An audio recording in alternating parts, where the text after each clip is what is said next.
Baiklah, kita masuk ke dalam kinetika enzim. Untuk kali ini saya akan menerangkan tentang kinetika enzim, yaitu apa yang harus kita dapatkan pada materi kali ini adalah tentang klasifikasi enzim, laju reaksi enzim, dan nanti kita akan melihat persamaan efisiensi katalis. Nanti juga kita akan menghitung bagaimana formula-formula dalam enzymatic reaction. Sebagai pendahuluan, kita harus mengenal apa itu enzim. Enzim adalah katalis biologis yang tersusun dari molekul protein. Enzim diproduksi oleh sel hidup seperti hewan, tumbuhan, dan mikroorganisme. Fungsi utamanya adalah untuk mempercepat reaksi pada proses pembentukan atau penguraian. Ingat, fungsi utamanya adalah untuk mempercepat reaksi pada proses pembentukan atau penguraian. Nah, kenapa kita harus belajar kinetika enzim? Yang pertama, enzim adalah protein di mana enzim atau protein ini sangat berperan penting dalam kehidupan kita, baik di dalam tubuh maupun di dalam kebutuhan kita sehari-hari. Yang kedua, dengan mempelajari kinetika enzim, kita dapat menjelaskan bagaimana enzim itu bekerja. Sehingga kita tahu aspek-aspek apa yang harus kita lihat.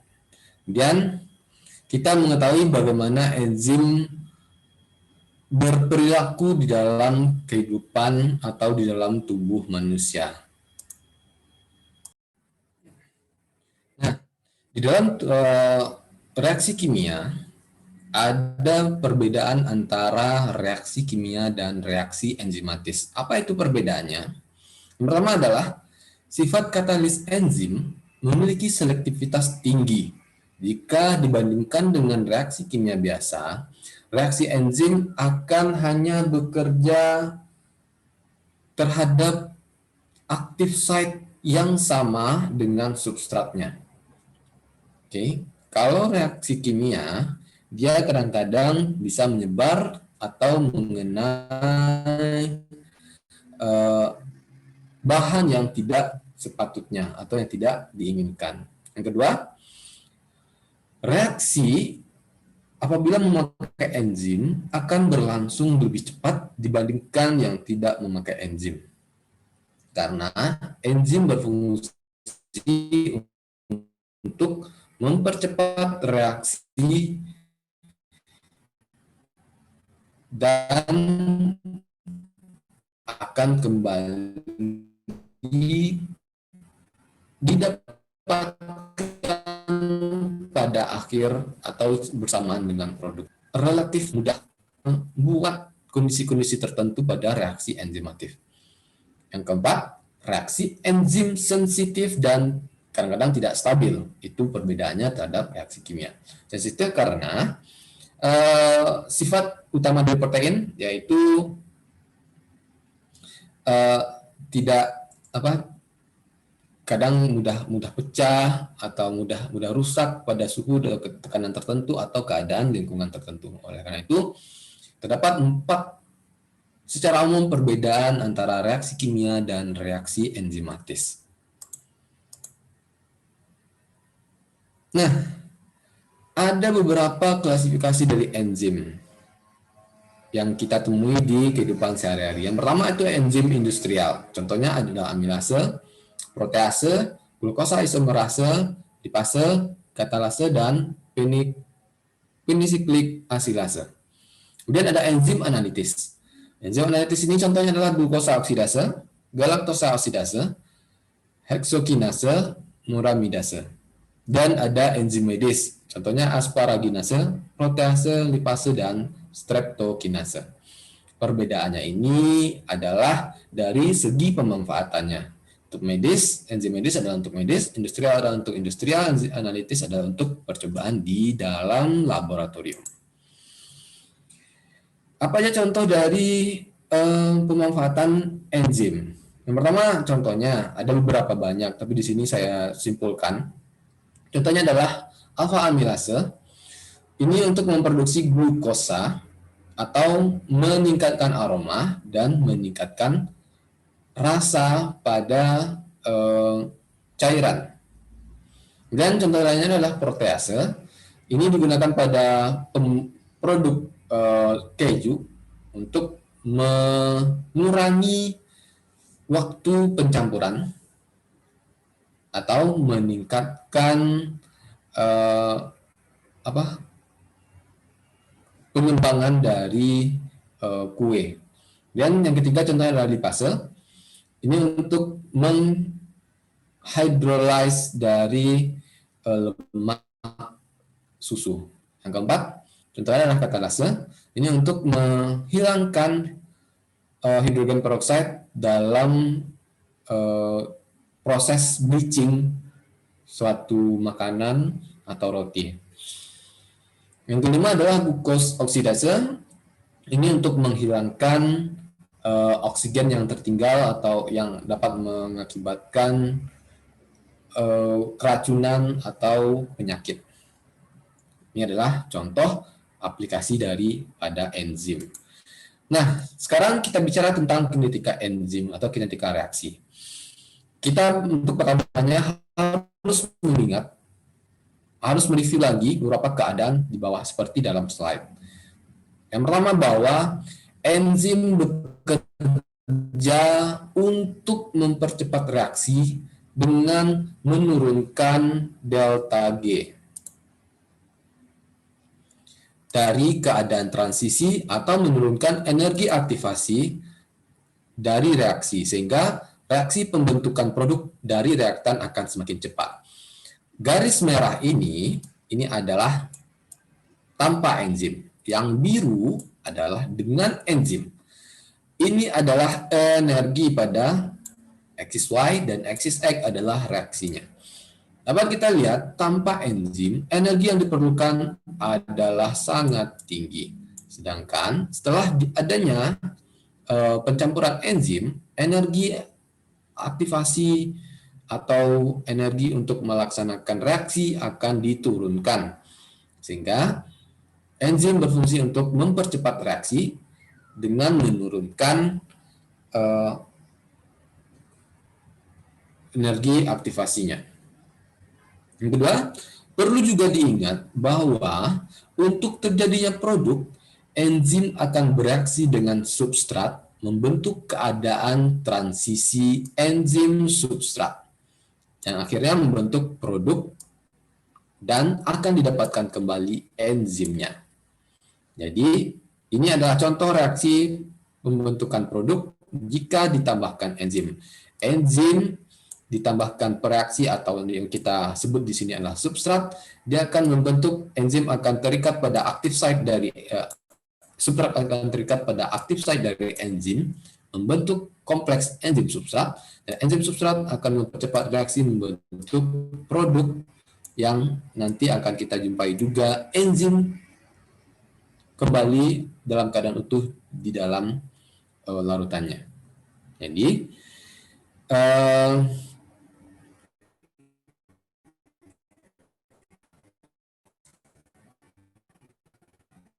enzim akan bereaksi dengan substrat membentuk keadaan transisi enzim substrat. Yang ketiga, perlu diingat juga bahwa enzim tidak digunakan. Maksudnya di sini enzim tidak akan berkurang atau hilang. Mereka hanya akan dijadikan tempat aktif site untuk substrat, sehingga nanti akan mempercepat reaksi dari pembentukan produk itu atau keadaan dari enzim ini. Nah, baiklah sekarang kita lihat tentang kinetika reaksi dalam enzimatis. Ketika kita berpikir tentang kinetik, kita ingin menyederhanakan reaksi dari A ke B. Dan reaksi A ke B tadi adalah reaksi yang dari reaktan ke produk B. kita harus mengingat bahwa laju reaksi dari reaktan A menuju ke produk B akan sama dengan konstanta kecepatan atau K yang tergantung dari keadaan reaksinya dikalikan dengan konsentrasi bereaksi atau starting material A. Jadi laju reaksinya atau kecepatan reaksinya adalah konstanta K dikali dengan konsentrasi A. Oke, konstanta K dikali dengan konsentrasi A. Untuk reaksi yang kita lihat sebelum ini, di mana enzim dan substrat memiliki dua tahapan reaksi, yaitu reaksi tahap pertama dan tahap kedua. Di mana tahap pertamanya adalah membentuk kompleks enzim substrat dan tahap keduanya akan terbentuk produk dan enzim kembali. Maka akan ada dua kecepatan reaksi atau laju reaksi, yaitu laju reaksi yang pertama di mana pembentukan enzim substrat adalah K1 ini K1 dikali konsentrasi enzim dikali konsentrasi substrat. Sedangkan untuk laju yang kedua ini adalah K2 adalah K2 dikali konsentrasi kompleks enzim substrat.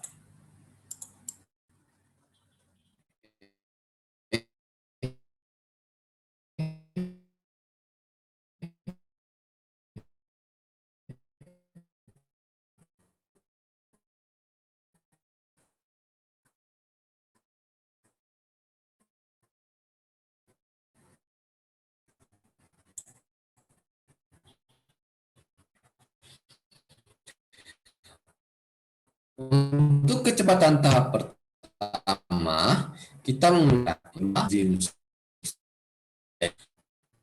adalah reaksi total yang terjadi. Kita bisa menyebut untuk keseluruhan reaksi terhadap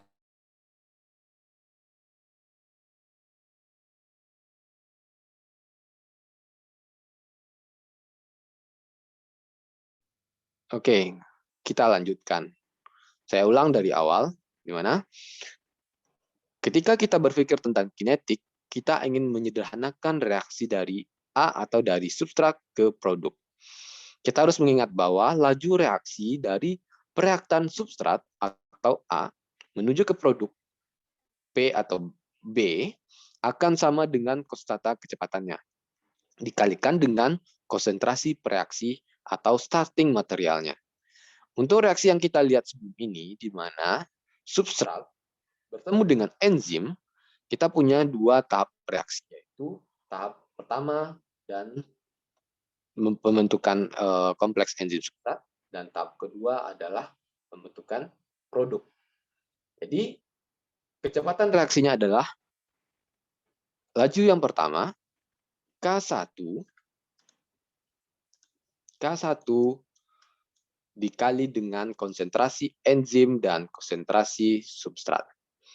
Sedangkan laju reaksi yang kedua, V2, laju reaksi kedua adalah K2 dikali konsentrasi enzim substrat. Di mana untuk kecepatan tahap pertama memiliki dua reaktan, yaitu enzim dan substrat. Dan untuk yang kedua memiliki satu reaktan, yaitu kompleks enzim dan substrat. Oke. Nah, jadi ketika kita sebut laju reaksi total, maka laju reaksi total adalah kecepatan reaksi total yang terjadi. Kita bisa menyebutnya adalah V. Laju reaksi total adalah V atau V0. Di mana kecepatan reaksi total yang terjadi adalah perubahan pembentukan produk terhadap waktu. Atau reaksi di mana transisi S jadi produk. Atau bisa kita tulis dengan delta P per delta T. Nah, sekarang sesuai tujuan kita. Penambahan enzim adalah untuk mempercepat reaksi. Jadi, ketika kita ingin menambahkan laju reaksi, dari reaktan ke substrat, dari reaktan ke produk, maka penambahan konsentrasi substrat atau dengan cara peningkatan konsentrasi enzim. Di mana kita asumsikan K value-nya adalah konstan atau tidak berubah. Nah, sekarang jika kita berpikir tentang kinetika enzim atau kita simulasikan reaksi menggunakan enzim, kita berasumsi bahwa kita berada di dalam situasi konsentrasi enzim adalah dalam keadaan konstan.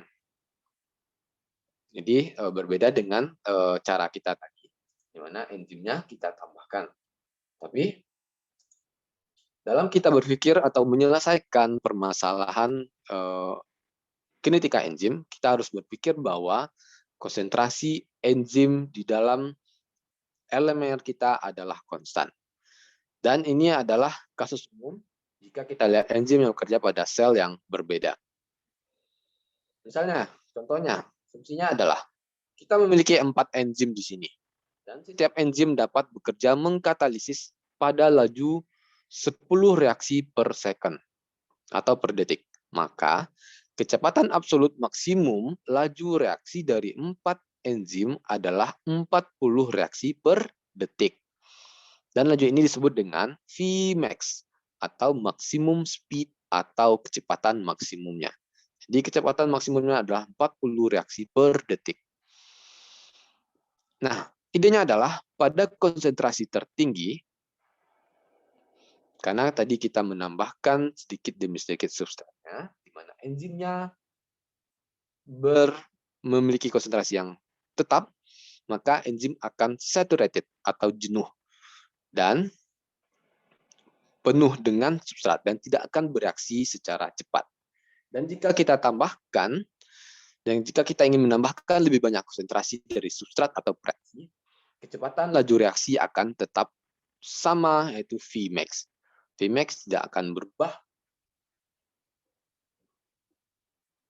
setelah kita menambahkan kembali substratnya.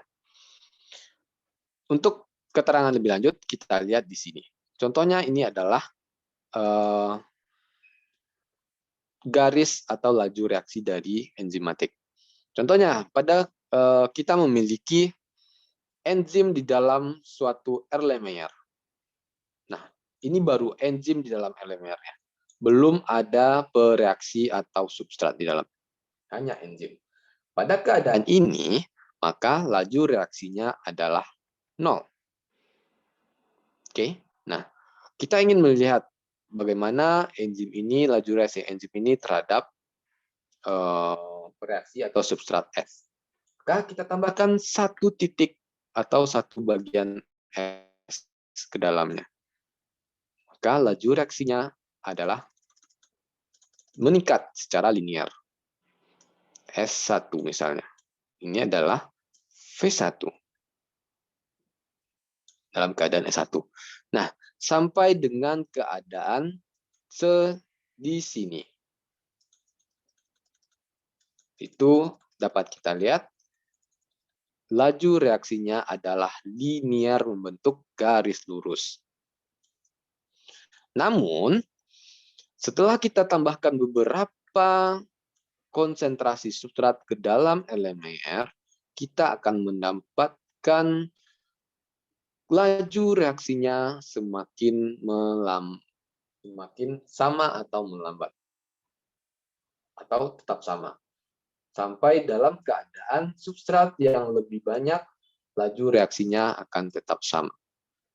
Maka, laju reaksi tersebut pada titik itu kita namakan adalah Vmax. Atau puncak laju reaksi dari reaksi perubahan substrat menjadi produk.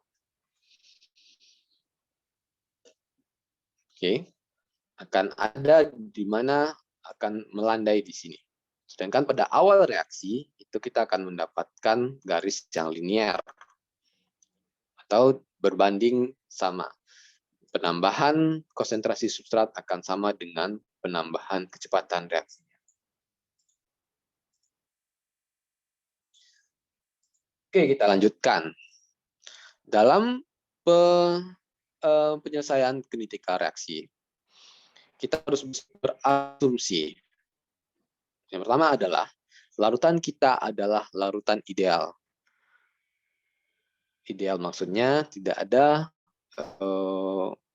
pengaruh dari luar. Dengan mengkondisikan larutan ideal dan tidak adanya pengaruh dari luar, sehingga larutan dari atau keadaan dari luar tidak mengacak reaksi kita.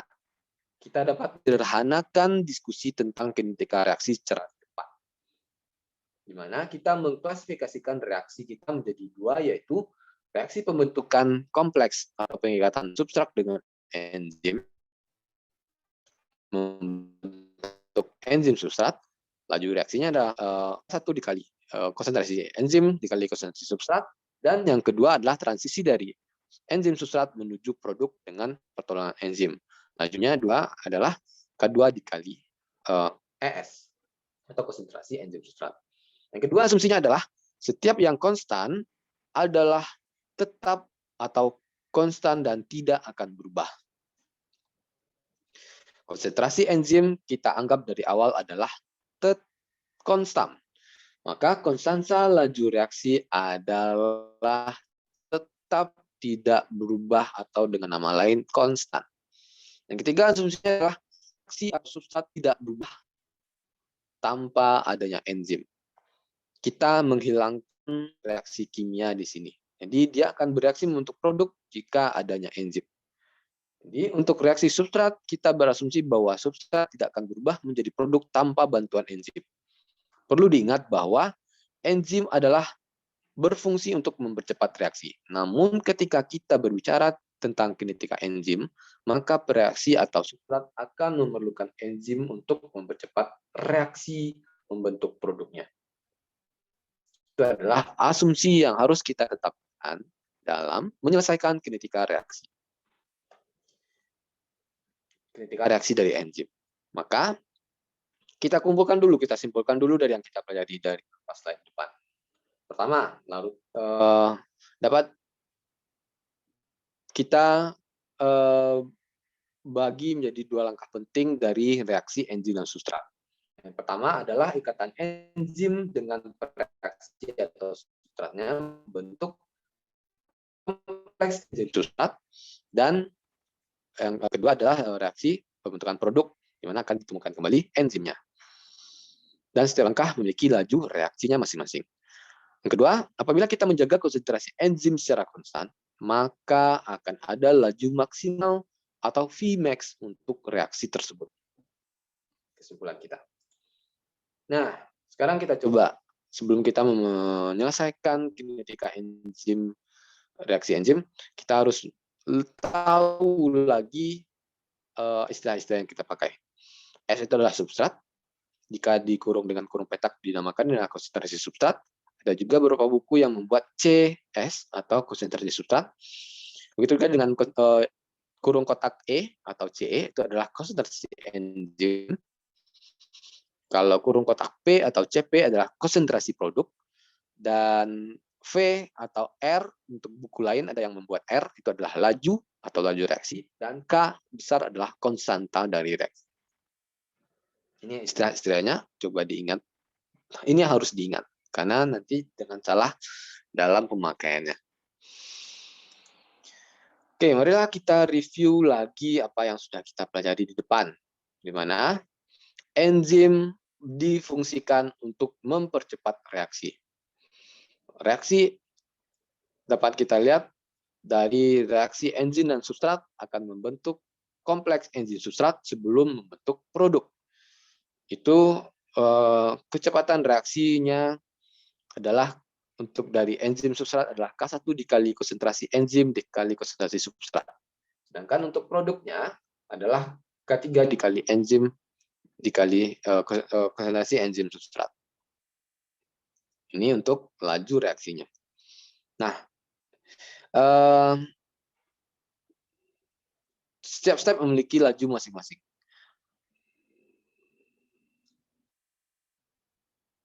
Mari kita lihat keadaan apabila kita menetapkan konsentrasi enzim secara tetap atau atau konstan, maka konsentrasi substrat tertinggi akan menghasilkan kecepatan atau laju reaksi maksimum yang disebut dengan Vmax.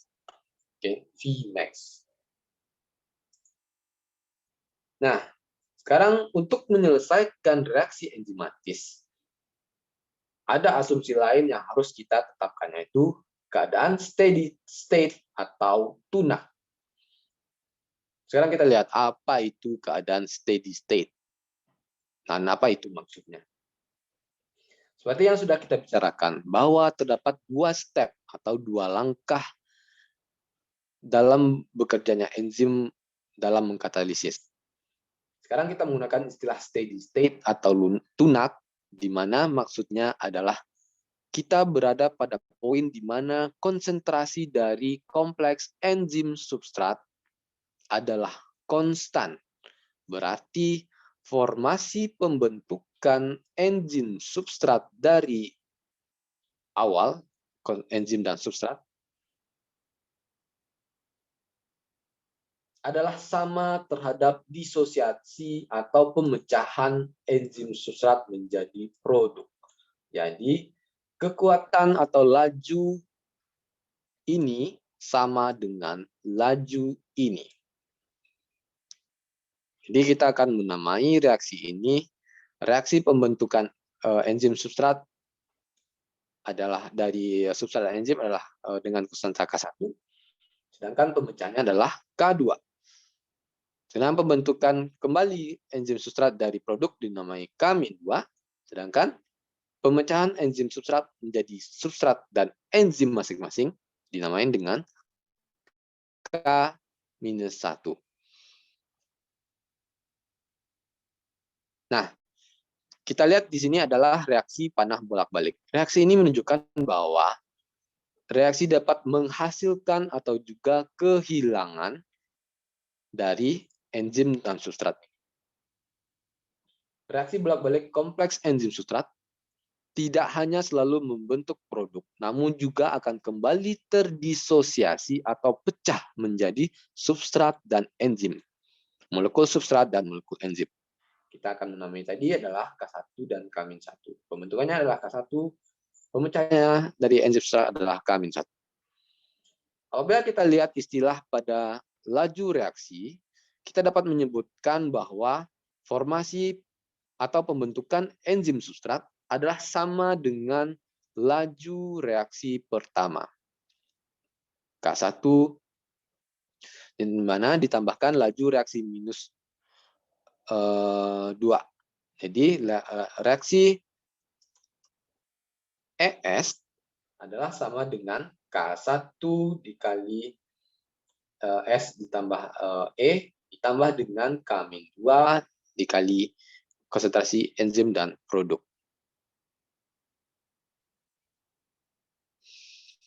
Oke. Dan laju kehilangan ES, kehilangan atau pemecahan dari kompleks enzim substrat adalah sama dengan laju minus 1, K-1 ditambah laju reaksi kedua, di mana reaksi ini merupakan pemecahan dari ES. Oke, jadi adalah K1 ditambah K2. Sekarang kita ingat bahwa produk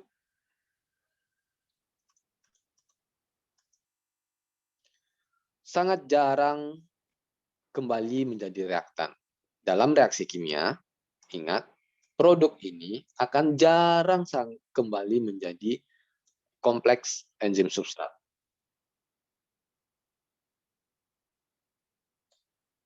Di mana artinya K-2 ini dapat kita abaikan atau sangat kecil dibandingkan dengan laju reaksi minus 1 sehingga atau laju reaksi K2 ini. Sehingga kita dapat menghapus atau menghilangkan K2 ini atau laju reaksi minus 2 ini. Karena dalam keadaan tunak, pembentukan ES keadaan yang tidak berubah atau tunak adalah keadaan tidak berubah atau tetap dengan berjalannya waktu. Karena pembentukan ES sama dengan pecahnya ES. Jadi, reaksi pembentukan ES 1 sama dengan dekomposisi atau rate min 1 ditambah rate 2. Itu keadaan tuna. Itu asumsinya harus kita ingat. Oke, selanjutnya. Sekarang kita lihat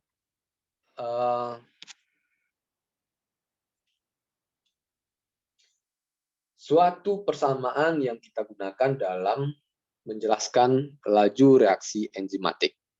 Namanya adalah Michaelis-Menten reaction.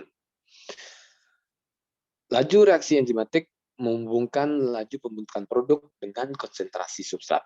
Kita lihat laju reaksi yang sudah kita bahas barusan, di mana reaksi pembentukan enzim substrat adalah sama dengan reaksi penghilangannya atau reaksi pemecahan enzim substrat. Yang pertama kita lakukan adalah menerjemahkan laju reaksi dengan memasukkan persamaan laju reaksinya.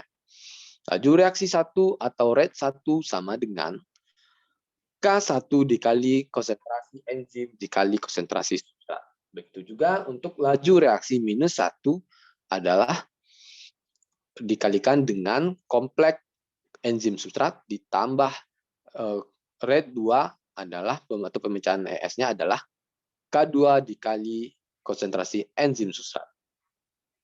Selanjutnya kita coba mengingat bahwa untuk mengetahui berapakah total enzim pada saat reaksi intermediate, berapakah total enzim yang ada pada intermediate atau pada saat ES, maka ES total atau I total adalah sama dengan banyaknya enzim yang tidak bereaksi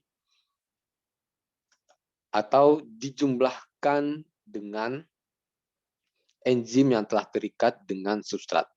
Jadi enzim total yang ada adalah banyaknya enzim yang tidak bereaksi yang masih ada dalam keadaan ini atau dalam keadaan ini dijumlahkan dengan enzim yang sudah bereaksi dengan substrat. Ini adalah E total, penjumlahan kesemuanya. Jadi adalah konsentrasi enzim ditambah konsentrasi enzim substrat.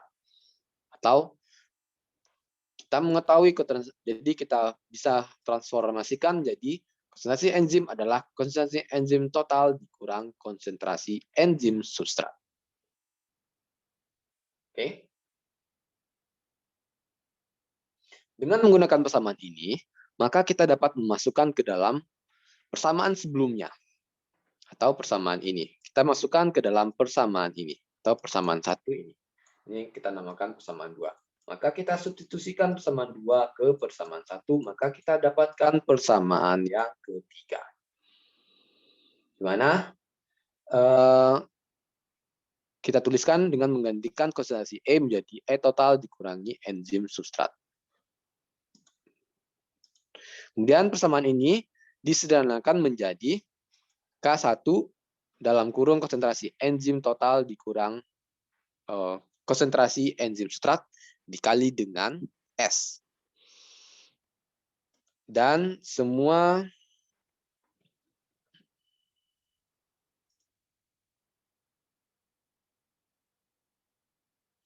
konstanta laju reaksi adalah konstan tidak berubah. Maka kombinasi akan menjadi istilah baru yaitu KM. Ini di sini hanyalah substitusi saja atau penyederhanaan formula saja. Ini dari E total kurang ES.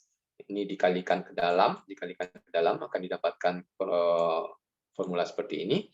Dan ini dikalikan juga ke dalam akan didapatkan ini belum. Jadi ini disederhanakan K1 dengan 1 dijadikan pecahan pada sebelah kanan. Dan selanjutnya untuk formula yang di kanan ini K-1 tambah K2, K1 kita istilahkan adalah KM. Oke. Kombinasinya adalah KM. Maka KM dimasukkan ke dalam persamaan E total dikali S, E total dikali konsentrasi S sama dengan konsentrasi enzim substrat dikali KM ditambah enzim substrat dikali konsentrasi substrat. Maka kita sederhanakan, kita dapatkan bahwa konsentrasi enzim substrat sama dengan konsentrasi enzim total dikali substrat, konsentrasi substrat per km ditambah konsentrasi substrat. Ini adalah penyederhanaan dari persamaan yang tadi. Nah, dari sini kita akan mendapatkan equation Michaelis-Menten. Bahwa sebelum kita mendapatkannya, kita harus mengingat kembali bahwa laju reaksi pembentukan produk atau disebut dengan fenol adalah sama dengan laju formasi produk berbanding waktu, di mana sama dengan laju reaksi kedua. Jadi fenol pembentukan produk adalah sama dengan K2 dikali ES. Maka persamaan konsentrasi enzim substrat yang telah kita dapatkan pada slide yang di belakang dapat dimasukkan ke persamaan K2 kali ES. Maka harus diingat juga bahwa pada saat kecepatan maksimum yang terjadi, maka laju reaksi pembentukan produk adalah sama atau V0 sama dengan V maksimumnya pada substrat atau konsentrasi substrat tertinggi. Ini terjadi ketika konsentrasi substrat dalam keadaan tinggi ya, sehingga total enzim kita pun akan sama dengan konsentrasi enzim substrat. Maka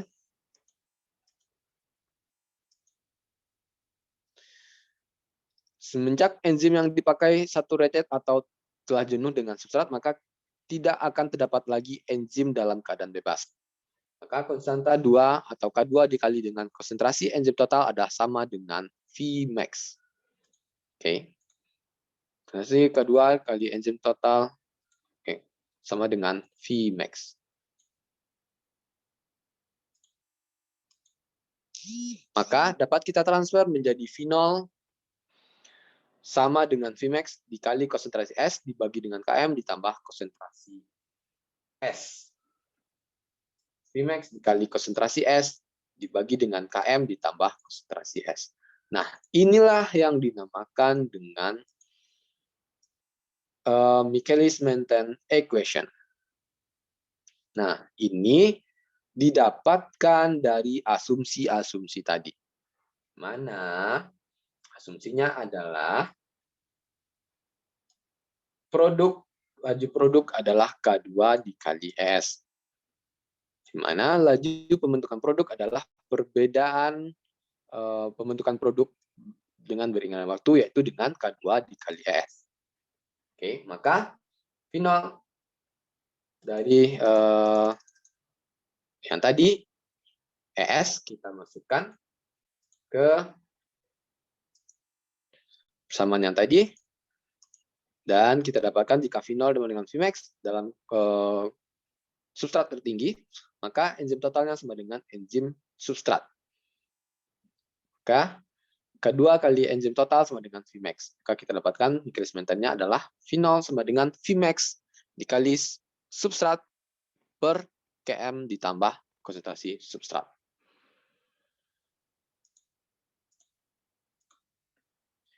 Nah, tadi kita membahas Michaelis-Menten ada konstanta Michaelis-Menten atau Km. Jadi apa itu Km?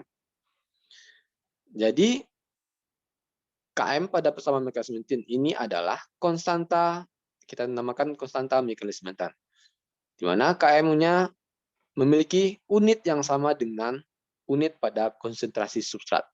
Apa unit konsentrasi substrat atau konsentrasi dari reaktan? Unitnya adalah molarity. Maka ketika reaksi masih dalam keadaan awal, ingat tadi kita mereaksikan di mana belum ada substrat yang kita masukkan, Km-nya sama dengan konsentrasi dari substrat. Maka kita dapat mensubstitusi Km ke dalam persamaan Michaelis-Menten, sehingga didapatkan dua konsentrasi substrat di bawah. Jika T sama dengan 0 ya, Km sama dengan S, maka kita ubah KMS menjadi S, maka konsentrasi substrat dapat dieliminasi sehingga kita menghasilkan persamaan V0 sama dengan setengah Vmax. Maka Km adalah menunjukkan konsentrasi substrat ketika kecepatan aktivitas enzim setengah dari kecepatan maksimumnya, atau maksimum reaksi pembentukan produk, atau Vmax. Jadi Km adalah keadaan setengah dari active site atau bagian sisi aktif dari enzim telah terisi. Jadi ingat, Km itu adalah konsentrasi di mana keadaan setengah active site enzim telah terisi. KM menjelaskan konsentrasi dari substrat ketika active site enzim atau laju reaksi enzim adalah setengah dari laju maksimalnya. Atau bisa juga disebut sebagai ketika setengah active site enzim terisi. Nah, jadi ketika di sini, jadi KM itu adalah ketika berada pada V0-nya atau setengah dari Vmax. Ini adalah Vmax. Di V0-nya adalah setengah dari Vmax. Vmax per 2.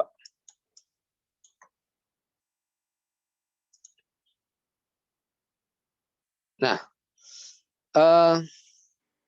dapat kita ambil kesimpulan bahwa KM menjelaskan banyaknya konsentrasi substrat untuk mencapai setengah dari kecepatan reaksi.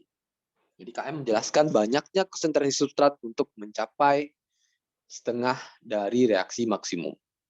Atau V0 sama dengan Vmax bagi 2. Dan KM juga menjelaskan kemampuan substrat untuk terpisah dari kompleks enzim substrat.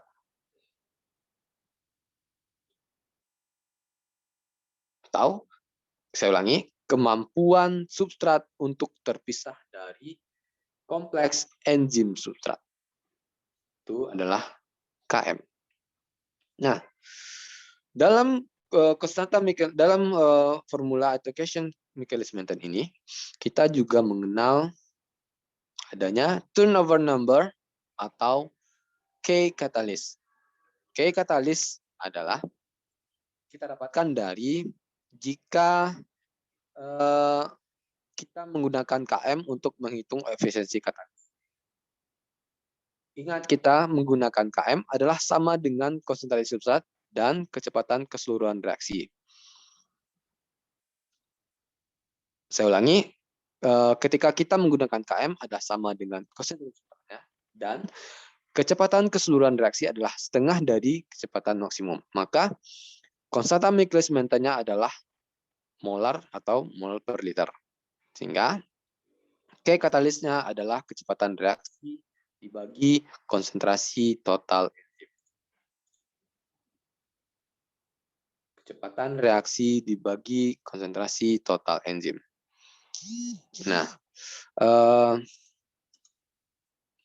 dapat juga kita lihat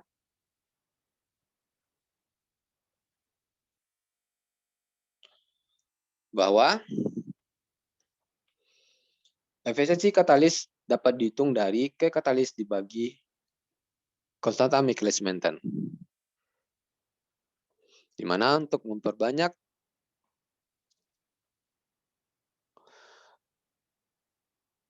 efisiensi, kita harus memperbanyak K katalisnya atau merendahkan konstanta Michaelis-Mentennya. Oke. Nah, jadi apa itu K katalis? Kita biasanya sebut K katalis atau turnover number, menjelaskan ke kita bahwa banyaknya molekul substrat yang dapat ditransformasi,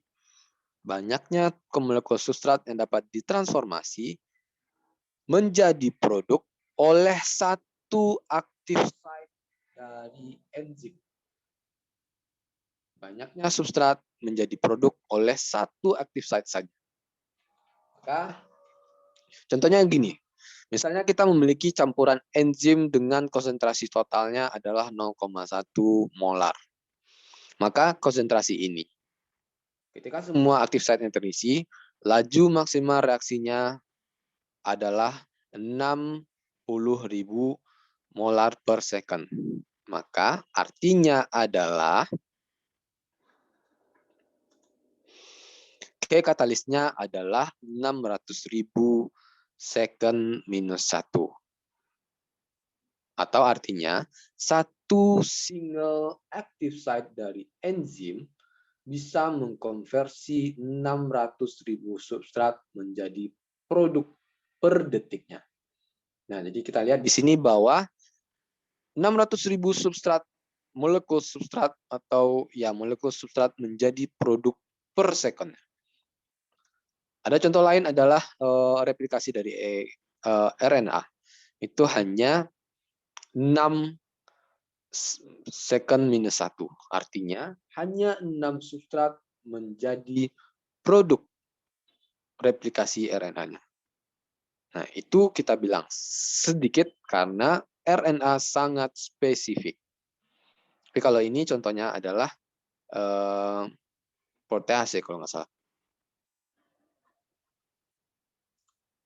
Jadi, K-katalis itu adalah, dengan kita sebut sebelumnya adalah turnover number, menjelaskan banyaknya molekul substrat yang dikonversi menjadi produk oleh satu single active site per unit time. Yang kedua adalah K-katalis adalah rasio yang digunakan untuk menentukan efisiensi dari enzim. Di mana efisiensi katalis akan disebut bagus jika menghasilkan K-katalisnya besar dan jika terlibat konstanta Michaelis-Menten-nya kecil. Oke, maka dapat kita simpulkan dari pertemuan ini adalah kita dapat menyelesaikan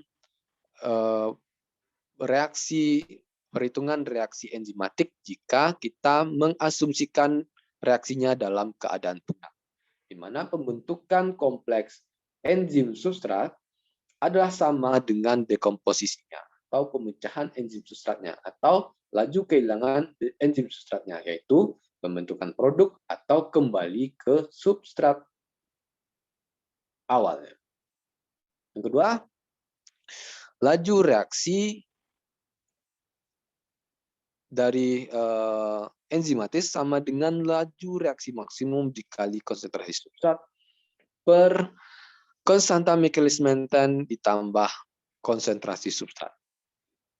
Ketiga, efisiensi katalis dapat kita hitung dari konstanta katalis dibagi konstanta Michaelis-Menten-nya, atau K katalis lebih besar dari konstanta Michaelis-Menten-nya. Maka dari ini teman-teman harus ingat sebenarnya adalah apa itu konstanta katalis atau KCAT, bagaimana cara mendapatkannya, dan apa itu KM, bagaimana cara mendapatkannya, dari asumsi-asumsi apa yang kita dapatkan KM atau konstanta Michaelis-Menten. Dari sini, kemudian ke sini, akan kita dapatkan konstanta Michaelis-Menten-nya. Dan bagaimana reaksi berlangsung, grafiknya dari reaksi enzimatis dengan enzim dengan substrat. Teman harus ingat semua, dan istilah-istilah ini teman-teman harus ingat. Dan bagaimana bentuk profilnya. Dan asumsi-asumsi apa yang harus teman-teman ingat. Itulah kesimpulan dari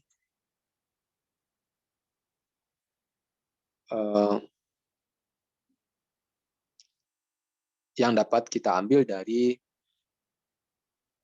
perkuliahan untuk bagian ini.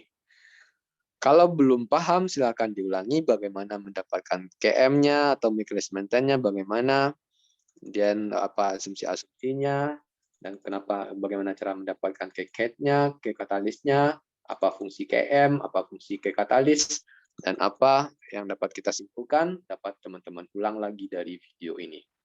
Oleh karena itu, silakan diulang lagi kalau belum paham, dan kita akan bahas juga di pertemuan. Terima kasih, kita ketemu lagi ke bagian selanjutnya.